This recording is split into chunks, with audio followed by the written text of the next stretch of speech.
So good morning. आज हम लोग स्टार्ट करेंगे रेडॉक्स रिएक्शंस और ऑल टाइम की तरह ये जो चैप्टर है इसके हम लोग क्वेश्चन ईयर्स ने डिस्कस करेंगे प्रीवियस ईयर के। मोर ओवर मैं ये कहना चाहूँगी कि ये जो पूरा मैं करूँगी सॉल्व सारे के सारे प्रीवियस ईयर के क्वेश्चन, ये आपके IIT-JEE में, AI-EEE में, नीट में, CUT में सब में काम आएंगे। इवन आप जो RPSC फर्स्ट ग्रेड जो PGT की पोस्ट के लिए एग्जाम देते हो, उसका जो केमिस्ट्री के लिए देते हो, उसके लिए भी ये हेल्पफुल है। ठीक है, तो बहुत ध्यान से, क्योंकि कोई भी एग्जाम जो है ना, आप जब तक उसके प्रीवियस ईयर के पैटर्न नहीं डिस्कस करोगे, थ्योरी पढ़ना बेकार है। टेस्ट सीरीज अपियर नहीं करोगे, सिर्फ और सिर्फ थ्योरी पढ़ना ये काम का नहीं है। ठीक है, लेट्स स्टार्ट। क्वेश्चन नंबर 1 देखो, क्वेश्चन सबसे पास पहुंच गए हैं। तो क्वेश्चन नंबर 1 में क्या कह रहा है कि हमें निकालना है सिल्वर आयंस के ऑक्सीडेशन स्टेट्स। ठीक है, इसमें तो देखो हमारे पास जो कॉम्प्लेक्स बना हुआ है वो क्या है। ये जो कॉम्प्लेक्स है वो डिसोशिएट किसमें किसमें हो रहा है, हम कहेंगे डिसोशिएट्स इनटू आपके AgNH3 ट्वाइस प्लस और AgCN ट्वाइस। ठीक है, तो ऑक्सीडेशन नंबर ऑफ Ag बोल रहा है, तो ऑक्सीडेशन नंबर ऑफ Ag इन आपके पहले वाले में AgNH3 ट्वाइस, जो पहले वाले में होगा वो क्या हो जाएगा, Ag plus 0 into 2 is equal to +1। यानी कि Ag का क्या होगा, +1 हो जाएगा। ठीक है, उसके बाद आप देखो इसका ऑक्सीडेशन स्टेट ऑफ Ag इन आपके दूसरे वाले AgCN ट्वाइस माइनस, इसमें क्या हो जाएगा, तो Ag plus -1 into 2 is equal to -1, ऊपर -1 है, तो जब सॉल्व करो Ag -2 is equal to -1, this implies that Ag is equal to +1।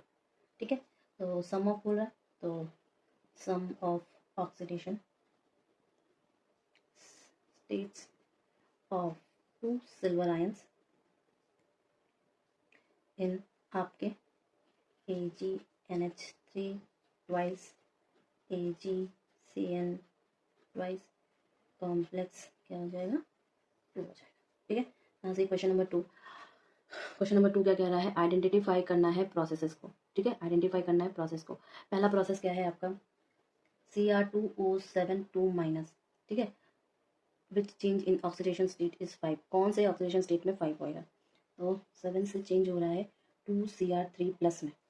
ठीक है, तो डिफरेंट डिफरेंट प्रोसेस में देख लेते हैं। इसमें क्या हो रहा है कि जब ये इसमें चेंज हो रहा है तो हम ये नहीं कह सकते कि यहाँ पर आपका 2x - 14 - 2 इज इक्वल टू 0 हो रहा है। ठीक है, यानी कि आपका 2x इज इक्वल टू 16 होगा, यानी कि x इज इक्वल टू 8 होगा। ठीक है, यानी कि हम देख सकते हैं यहाँ पर 2 इलेक्ट्रॉन का चेंज, यहाँ पर क्या है, यहाँ पर x is equal to 6 state में है, यानी कि 2 इलेक्ट्रॉन चेंज हो रहा है, 2 इलेक्ट्रॉन का चेंज हो रहा है। दूसरा वाला ऑप्शन देखो, दूसरा वाले ऑप्शन में MnO4- चेंज हो रहा है Mn2+ में, Mn2+ में। अब इसमें क्या है, ये देखो x - 8 + 1 इज इक्वल टू 0, तो x की वैल्यू 7 आ गई और इसमें x की वैल्यू 2 है।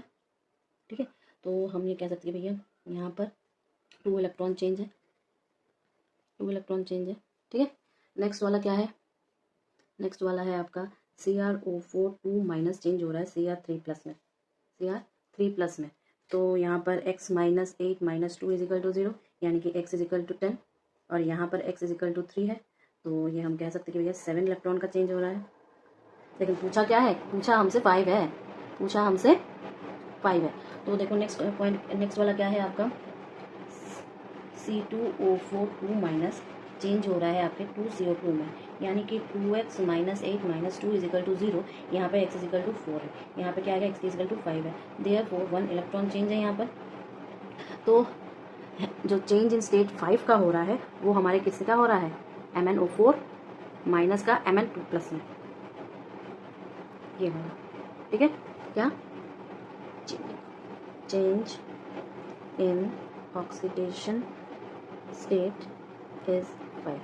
ठीक है, 7 से 2 में जा रहा है। ओके, नेक्स्ट क्वेश्चन देखिए, क्वेश्चन नंबर 3 देखिए क्या कह रहा है कि CO2+ salt react with potassium iodide to give, क्या देगा सॉल्ट।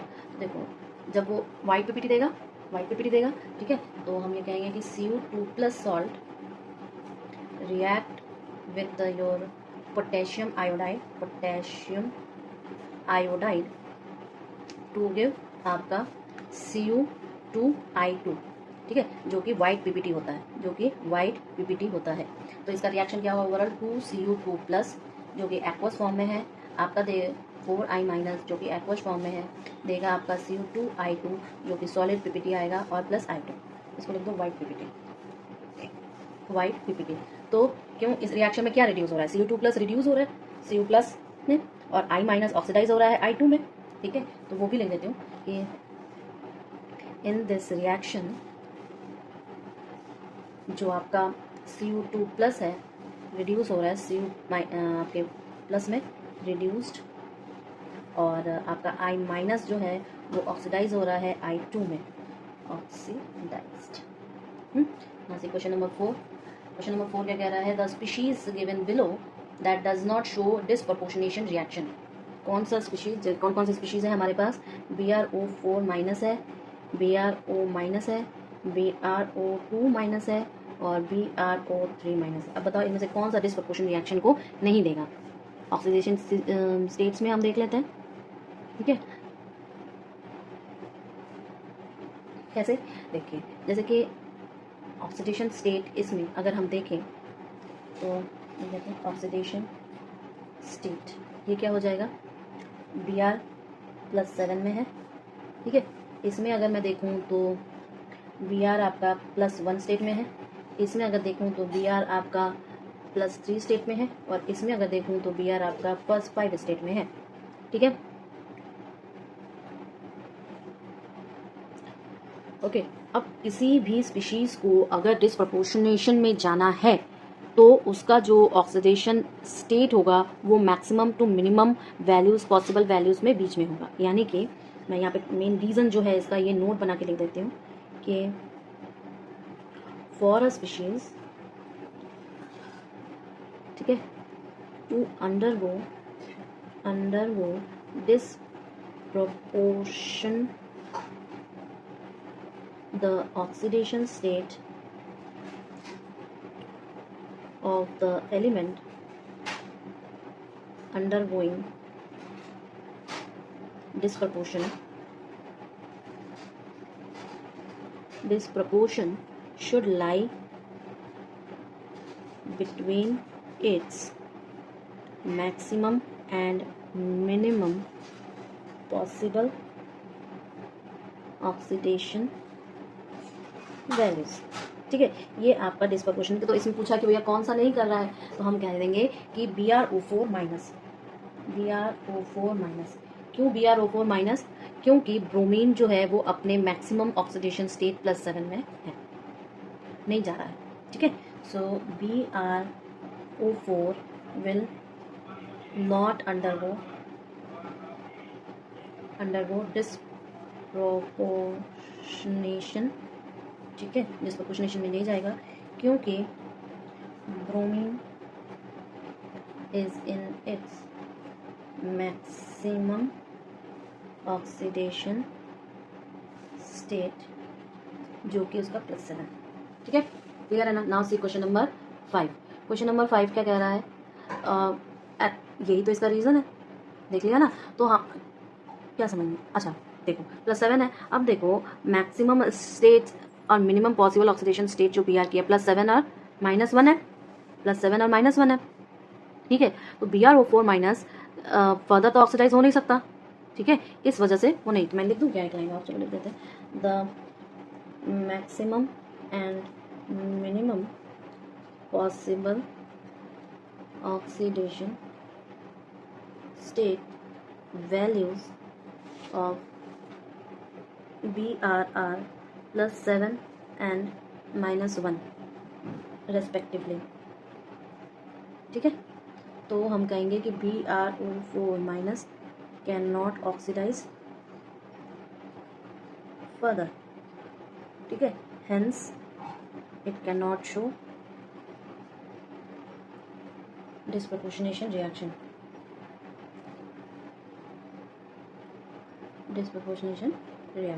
ठीक है ना। अब देखिए क्वेश्चन नंबर 5। क्वेश्चन नंबर 5 कह रहा है क्या, क्वेश्चन नंबर 5 कह रहा है कि एक बेसिक मीडियम में H2O2 एग्जिबिट कर रहा है किस मीडियम में। ठीक है, देखो इसमें क्या है कि बेसिक जो मीडियम ऑक्सीडाइजिंग एक्शन है H2O2 का, इन बेसिक मीडियम ऑक्सीडाइजिंग एक्शन इसका H2O2 इन पर ऑक्साइड ऑफ H2O2 वो क्या है Mn2 प्लस H2O2 दे रहा है Mn4 प्लस 2OH माइनस। ठीक, तो इन बेसिक मीडियम रिड्यूसिंग एक्शन क्या है, रिड्यूसिंग एक्शन ऑफ H2O2 क्या है I2 plus H2O2 plus 2OH minus 2I minus plus 2H2O plus O2। ठीक है, और इन एसिडिक मीडियम में क्या होगा, in acidic medium oxidising action of H2O2 क्या है आपका PbS जो कि सॉलिड फॉर्म में है, 4H2O2 जो कि आपके एक्वस फॉर्म में है देगा आपको PbSO4 सॉलिड फॉर्म में प्लस 4H2O लिक्विड फॉर्म में। ठीक है, तो बेसिक मीडियम जो एग्जिबिट होगा वो आपके किस में होगा, A और B में होगा, यानी कि आप बोलोगे मेरे पास किस में होगा, आपके Mn2 प्लस से 4 प्लस और I2 से I माइनस में। ठीक है, तो आप बोलोगे 10 in basic medium H2O2 exhibits reaction आपका एक तो Mn2 प्लस से Mn4 प्लस में और दूसरा आपका I2 I माइनस में। ठीक है, नाउ सी क्वेश्चन नंबर 6। दो स्टेटमेंट दिए हैं, स्टेटमेंट 1 और स्टेटमेंट 2। ठीक है, अब उसमें बोला है कि वो ट्रू फॉल्स बताना है। एक दिया है potassium permanganate heating eight 573 kelvin, ठीक है, फॉर्म्स पोटेशियम मैग्नेट, और इसका रीजन बीच में दिया हुआ है। तो आपको पूरा बताना पड़ेगा कि स्टेटमेंट 1 क्या है, स्टेटमेंट 2 क्या है। ये तो पहला वाला तो ट्रू है, दूसरा वाला देखो स्टेटमेंट कह रहा है कि both potassium permanganate and potassium manganate are tetrahedral and paramagnetic in nature in the light of above statements choose the. अच्छा, पैरामैग्नेटिक उसका रीजन बता रहा है, स्टेटमेंट 2 भी बता रहा है। दोनों स्टेटमेंट ट्रू है कि फॉल्स है, नहीं पहला वाला ट्रू है दूसरा वाला नहीं है। ठीक है, पैरामैग्नेट और मैग्नेटेट, तो परमैग्नेट और मैग्नेटेट, पैरामैग्नेटिक और डायमैग्नेटिक दो स्टेट में रहेंगे। कैसे प्रूव करेंगे इसको हम लोग देखते हैं। क्वेश्चन नंबर 6 अच्छा क्वेश्चन है, देखो पोटेशियम परमैग्नेट जब हीट करते हैं 573 केल्विन में तो वो पोटेशियम मैग्नेटेट बनाता है। कैसे, देखो पोटेशियम परमैग्नेट ऑन हीटिंग एट आपके 573 केल्विन फॉर्म्स पोटेशियम मैग्नेटेट। ठीक है, तो ये हो जाएगा KMnO4 प्लस 7 स्टेट में है, 573 केल्विन टेम्परेचर में हीट कर रहे हैं, तो ये बनेगा K2MnO4। ठीक है, प्लस 6 स्टेट में है। ठीक है, यहाँ पर आपका Mn प्लस 7 स्टेट से इसके ऊपर लिखते हैं। ठीक है, सो प्लस आपके MnO2 प्लस O2। ठीक, तो यहाँ पर पोटेशियम परमैग्नेट जो है डायमैग्नेटिक, पोटेशियम परमैग्नेट जो है डायमैग्नेटिक फॉर्म में। ठीक है, और यहाँ पे पोटेशियम मैग्नेटेट जो है, मैग्नेटेट जो है आपके पैरामैग्नेटिक स्टेट में, पैरामैग्नेटिक में है। ठीक है, सो हम कह सकते हैं कि दोनों ही टेट्राहेड्रल है। कैसे, देखो यहाँ पे हम क्या कहेंगे कि बोथ आपके KMnO4 and K2MnO4 are tetrahedral. ठीक है, तो मैग्नीज जो है 4 सिग्मा बॉन्ड्स है, 4 सिग्मा बॉन्ड्स जो कि टेट्राहेड्रल स्ट्रक्चर को बना रहा है, बॉन्ड्स फॉर्मिंग टेट्राहेड्रल स्ट्रक्चर। ठीक है, कैसा है इनका tetrahedral structure, MnO double bond O, ठीक है, double bond O double bond O और माइनस और K प्लस। ठीक है, और इसका क्या है 2K plus MnO O O O। ठीक है, 2 माइनस, सो ये भी टेट्राहेड्रल है, ये भी आपका टेट्राहेड्रल है। ठीक है, अब अगर हम इसके ऑक्सीडेशन स्टेट्स के बारे में बात करें तो क्या हो जाएगा बताओ, ऑक्सीडेशन स्टेट्स के बारे में बात करें तो कैसे हम पैरामैग्नेटिक और डायमैग्नेटिक दिखाएंगे, कैसे दिखाएंगे बताओ। देखिए, अगर मैं KMnO4 की बात करूँ, KMnO4, तो इसमें +1 + x - 8 = 0, यानी कि x = +7, ठीक है। और दूसरे में K2MnO4 है, यानी कि आप बोलोगे कि +2 + x - 8 = 0, यानी कि x = +6। सो Mn क्या है, प्लस ऑक्सीडेशन स्टेट्स KMnO4 में है, +6 ऑक्सीडेशन स्टेट आपके यहाँ पर है। तो हम लिख देते हैं, सो manganese Mn is present in +7 oxidation state in KMnO4 and +6 oxidation state in आपके K2MnO4 में। तो 25 Mn जो है आपका वो क्या है, इसकी इलेक्ट्रॉनिक कन्फॉर्मेशन 4s2 और 3d5, यानी कि +7 स्टेट में जब है तो ये हो जाएगा आपका Ar 4s0 3d0, ठीक है, यानी कि डायमैग्नेटिक। और दूसरा आपका Mn+6 है जो कि Ar 4s1 है, यानी कि पैरामैग्नेटिक, ठीक है। तो हम ये कह सकते हैं कि डायमैग्नेटिक है और एक में पैरामैग्नेटिक है, तो यानी कि दूसरा स्टेटमेंट फॉल्स है। सो एक में डायमैग्नेटिक है, एक में पैरामैग्नेटिक है, तो हम कंक्लूजन लेंगे स्टेटमेंट 1 जो है वो तो ट्रू है, लेकिन स्टेटमेंट 2 जो है वो क्या है, फॉल्स है। क्लियर है ना ये वाला क्वेश्चन। ये सारे आपके प्रीवियस ईयर के क्वेश्चन है और ऐसे ही करना है, इसका आसपास ही आता है, now see question number 7। Dichromate ion is treated with the base and the oxidation number of Cr in the product is form. ये तो इजी है, देखो, इन बेसिक मीडियम